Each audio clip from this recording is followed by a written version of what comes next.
어떤 학생이 고백한 글을 읽어봤습니다. 고등학교 다닐 때는 나름대로 친구들 사이에서 학교에서 중요한 위치에 있었고 사람들의 관심도 많이 받으면서 그렇게 활동을 했었는데 대학에 들어갔더니 존재감 자체가 별로 없더라는 겁니다. 그래서 마음이 참 허전하고 고립감을 느꼈다. 이런 글을 읽어봤습니다. 이런 비슷한 감정을 제가 예전에도 한번 말씀을 드렸지만 영국에 공부하러 처음 갔을 때에 심각하게 느낀 적이 있었습니다. 영국에 처음 갔는데 저를 알아주는 사람이 아무도 없습니다. 왜냐하면 저가 누군지 아무도 모르잖아요. 영국 교회를 가도 목사인지 누구인지 아무도 모릅니다. 가기 전에 제가 성천교회에 있었지 않습니까? 그때에도 그렇고 성천교회 오기 전에 전 교회에서도 그렇고 나름대로 많은 열매들이 있었고 많은 인정이 있었고 뭐 이런 주목들이 있었는데 가자마자 아무것도 없는 것입니다. 그때의 허탈감, 그때의 고독감 정말 힘들더란 얘기입니다. 유치원 아이가 집에 돌아와서는 엄마에게 이런 고백을 합니다. 오늘은 아무도 자기하고 놀아준 애들이 없었다고. 그것이 바로 고독이란 얘기입니다. 고독이라는 뜻은, 사전적인 뜻은 이런 것입니다. 사람들과 접촉이 없는 듯이 차단되거나 고립된 상태, 이것을 고독이라고 얘기를 합니다. 때문에 이 고독은 두 가지 의미에서 다 나타나는 것 같습니다. 첫 번째는 물리적으로 고립된 고독입니다. 외딴 곳에 혼자 딱 떨어져 있는 경우라든가 또는 병상에 홀로 딱 누워있다든가 이렇게 홀로 딱 떨어져 있을 때 이때 고립감을 느끼는 그 고독 느끼게 될 것이고요. 반대로 심리적인 고독도 있습니다. 사람들 사이에 여전히 같이 있지만 마음의 교감들이 없어서 배척된 듯한 느낌, 그런 느낌으로 고독을 느끼는 그런 경우도 있다는 얘기입니다. 우리가 잘 아는 것처럼 우리 인간은 사회적인 동물이다, 이런 표현들을 많이 하지 않습니까?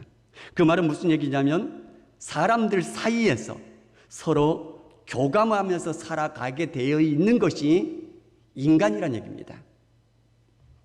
하나님께서도 아담을 만드시고 나서 뭐라고 말씀하셨냐면은 혼자 있는 것 좋지 않다 여기시고 돋는 배필로서 하와를 만드셔서 함께 있게 하시고 함께 교통하게 만들어 주셨더란 얘기입니다. 그래서 우리 인간들은 사람들 사이에서 서로 존중하면서 또 존중받으면서 그렇게 살 때에 존재감을 느끼게 되어집니다. 반대로 이런 것들이 고립이 되어버리면요, 고독을 느끼면서 심한 어려움 속에 떨어질 수밖에 없게 된다는 얘기입니다. 우리 인간들이, 우리 사람들이 고독에 빠지는 경우 뭐 여러 가지가 있겠지만 대표적인 것들을 몇 가지를 들자면 대표적으로 은퇴하고 난 이후에 힘들다고들 얘기들 하십니다. 직장에서, 사회에서 나름 인정받으면서 역할들이 있었는데 하루아침에 소외된 느낌, 그 느낌이 굉장한 고독이라고 말씀들을 하십니다. 또 이런 경우도 있습니다. 퇴직 후에 새로운 직장이 잘 잡히지 않고 그 기간이 좀 오래 갈 때, 그때 많은 사람들의 마음속에 나는 이제 쓸모 없어졌나, 많은 고독감을 느끼게 된다라고 얘기를 합니다. 그와 비슷한 경우가 언제냐면 대학을 졸업하고 진로가 쉽게 결정되지 않고 그 기간이 점점 길어지고 있을 때 왜 나는 안 되는 것일까 하면서 고독감을 느끼게 된다는 얘기입니다. 이런 경우도 있다고 그러죠. 전업주부로서 자식들 다 커서 각자 진로를 찾아서 바쁘게 살아가는데 자기 혼자서만 이제 덩그러니 있는 느낌을 느낄 때 그 고독감을 느낀다고 얘기를 하죠. 우리 비대면 온라인 예배로 내일부터 강력한 방역 조치가 하는데 우리 교회는 선제적으로 하루 앞당겨서 오늘부터 온라인 예배를 드리도록 이렇게 급하게 결정을 했습니다. 그렇게 된 한 이유는 우리 성도님들의 안전과 건강을 위해서 하는 것이고요. 또 확진자가 다녀간 교회, 우리 시찰에 있는 어떤 교회인데요. 다녀간 교회 2차 감염이 전혀 없었는데도 몇 달 동안 고생했답니다. 그런 것들을 차단하기 위해서, 그리고 또 우리 교회 성도님 중에 최근에 지난 주중이죠. 자녀가 밀접 접촉자로 검사를 받고 자가격리에 들어갔습니다. 학교에서 확진자가 나오는데 밀접 접촉이 된 거죠. 물론 검사했는데 음성이 다행히 나왔습니다. 그로 인해서 가족들 모두가 다 검사를 받고, 물론 다 음성이 나오게 해서 감사하긴 합니다. 우리 가까이 와 있다라는 것들이 느껴진다는 얘기입니다. 그래서 어떤 일이 오늘 하루 만에 일어날지 몰라서 급하게 장로님들과 상의를 해서 먼저 선제적으로 온라인 예배로 드리십시다, 이렇게 결정을 했습니다. 우리 지금 한국 상황에서 기독교인들이 많이 고립감을 느끼는 것 같습니다. 주변 사람들에게, 직장 동료들에게, 학교 학생들, 친구들에게 교회 다닌다고 말하기조차 지금은 어려운 그런 분위기가 돼버렸고 그런 상황이 돼버리지 않았습니까? 또 지금 집에서 우리 성도님들 예배 드려야 되는 그런 상황으로 오늘 드리고 또 앞으로도 2주 더, 또 그 다음에는 어떻게 될지도 아무도 장담하지 못하는 그런 상황에 처했습니다. 성도의 교제도 지금 이제 또 어려워지는 상황입니다. 그나마 예배에 참석해서 얼굴들이라도 봤고 인사라도 했었는데 또 이렇게 온라인으로 예배를 드리게 되어지면 그것도 다 단절이 돼버리지 않습니까? 이렇게 지금 고독감에, 고립감에 처할 수밖에 없는 이런 상황들이 지금 우리 주변에 많이 있는 것 같습니다. 이런 고독을 치료하기 위해서 일반적인 학계에서는 뭐라고 얘기하냐면 심리적인 치료의 방법들을 얘기를 합니다. 사람들과의 관계를 회복해야 되는 그런 방법들을 얘기를 해주고 있어요. 그런데 우리 기독교계, 교계에서는 뭐라고 하냐? 이 두 가지 치료를 다 얘기하는데요. 하나는 심리적인 치료, 또 하나는 영적인 치료. 이 두 가지가 함께 필요하다, 이렇게 얘기를 하고 있습니다. 그러면서 성경에서도 이 두 가지가 다 필요하다라는 것들을 여실하게 보여주는 말씀들이 있다라고 말씀해 주고 있습니다. 대표적인 것이 겟세마네 동산에서의 예수님의 모습에서 찾을 수 있습니다. 예수님께서 십자가를 앞에 두고 극심한 고통과 고립감과 고독 속에서 하나님께 나아가서 기도하실 때에, 하나님과 영적인 씨름을 하고 계실 때에 그 영적인 씨름으로 하나님께서 주시는 그 치료, 그 방법으로 나아가고 있습니다. 그런데 그것만 위해서 나가시는 것이 아니라 기도하러 나가실 때에 제자들 중에서 베드로와 요한과 야고보와 함께 나아갑니다. 그리고는 그 세 명은 또 조금 따로 떨어뜨려 거기에서 깨어서 기도해 주기를 요청하고 예수님은 좀 더 들어가서 혼자 기도하시죠. 한참을 기도하시다가 그 세 제자들이 있는 곳에 다시 찾아오십니다. 그래서 그들이 계속해서 깨어서 함께 기도해 주고 있는지 점검하시는데 자고 있더란 얘기입니다. 그래서 깨어 있을 수 없더냐, 함께 기도해 달라 또 부탁하는데 그것을 3번씩이나 하십니다. 예수님께서도 이 두 가지가 다 필요하셨다는 얘기입니다. 영적인 치료도 필요했고요, 심리적인 치료도 필요하다는 얘기입니다. 하나님의 도와주심도 필요했고요, 사람들의 지지함도 같이 필요하다는 얘기입니다. 사도 바울도 마찬가지였습니다. 디모데후서 4장 9절에서 10절에 보니까 디모데야, 내게 속히 오라라고 얘기를 합니다. 이유를 뭐라고 말씀하냐면 대마는 세상을 사랑하여 세상으로 떠나갔느니라. 그러니까 나에게 위로가 될 너가 지금 속히 내게 와달라. 고독감을 느낄 때에 하나님과 관계 속에서 늘 깊은 관계를 맺고 살아가고 있었던 사도 바울, 하나님과의 관계 속에 있을 뿐만 아니라 디모데가 같이 와서 함께 영적인 동역자로 함께 해주고 함께 지지해주고 그런 심리적인 치료까지 같이 필요하더란 얘기입니다. 예수님을 믿는 사람들에게는 하나님과 관계 속에서 그리고 사람과의 관계 속에서 이 두 가지가 치료되어질 때에 고독감을 헤쳐나가는데 그냥 헤쳐나가는 것뿐만 아니라 오히려 잘 헤쳐나갈 때는 그 고독을 승화시켜서 훌륭한 밑거름으로 사용할 수 있게 되더란 얘기입니다. 고독한 상황들을 지나갈 때에 대부분의 사람들은 그냥 고독을 지나갈 뿐입니다. 그냥 고독 속에서 그냥 지나가고 고통 속에서 그냥 지나갈 뿐이란 얘기입니다. 그러나 예수 믿는 사람들에게 고독을 잘 이겨내는 방법으로 이겨낸다면 오히려 그 고독을 지나고 난 이후에 하나님 앞에 더 아름답게 쓰임받을 수 있는 능력을 체험하는 그런 놀라운 은혜의 손길에 사로잡히게 되더란 얘기입니다. 오늘 읽은 우리 본문 말씀 속에서 엘리야의 고독을 찾아볼 수가 있습니다. 갈멜산에서 바알 선지자 450명과 아세라 선지자 400명, 총 850명과 대결을 벌입니다. 누구의 신이 참 하나님인가?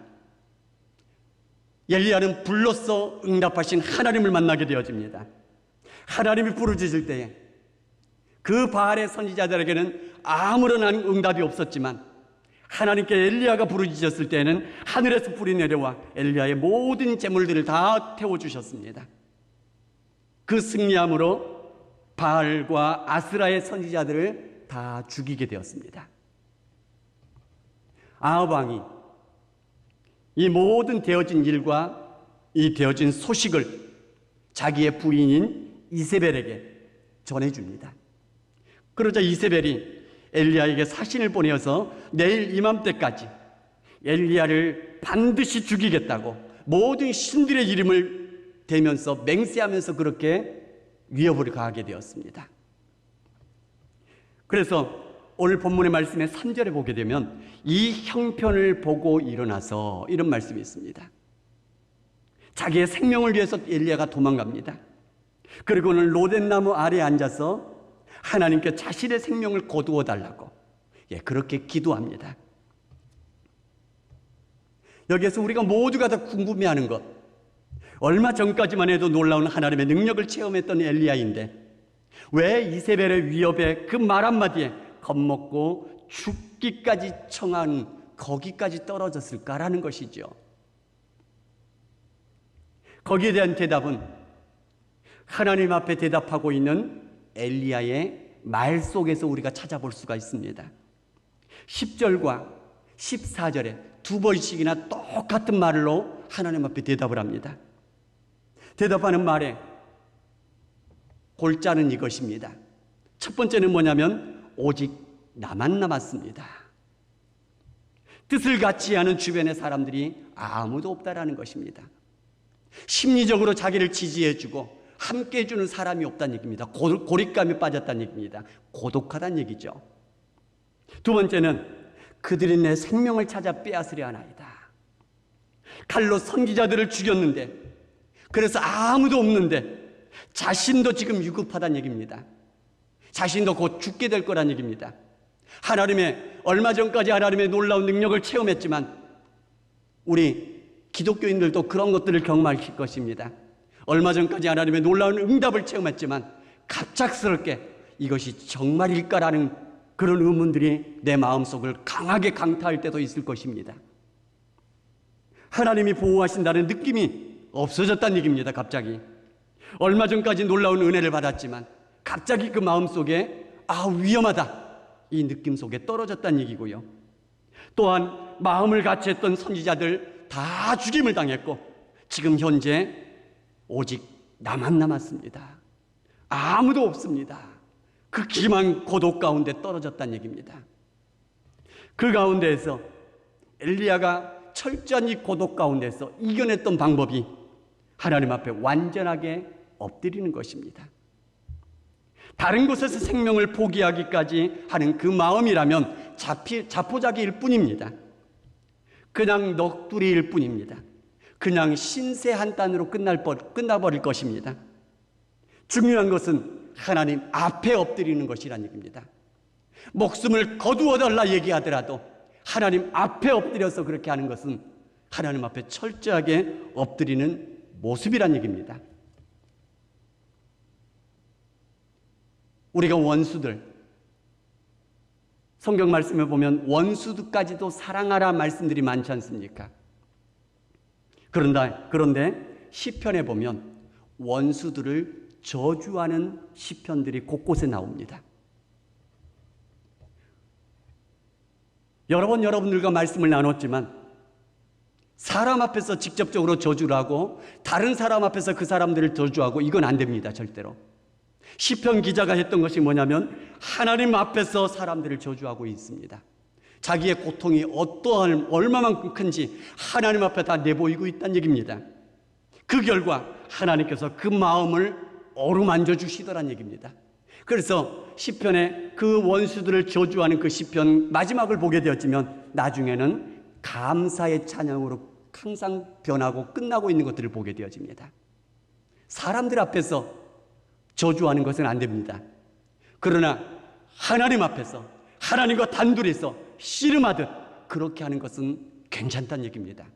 마찬가지로 하나님 앞에 다른 사람들 앞에서 또 나 혼자서 내 목숨을 거두어 주옵소서, 내 목숨을 거두려고 노력하는 거 이거 절대 안 됩니다.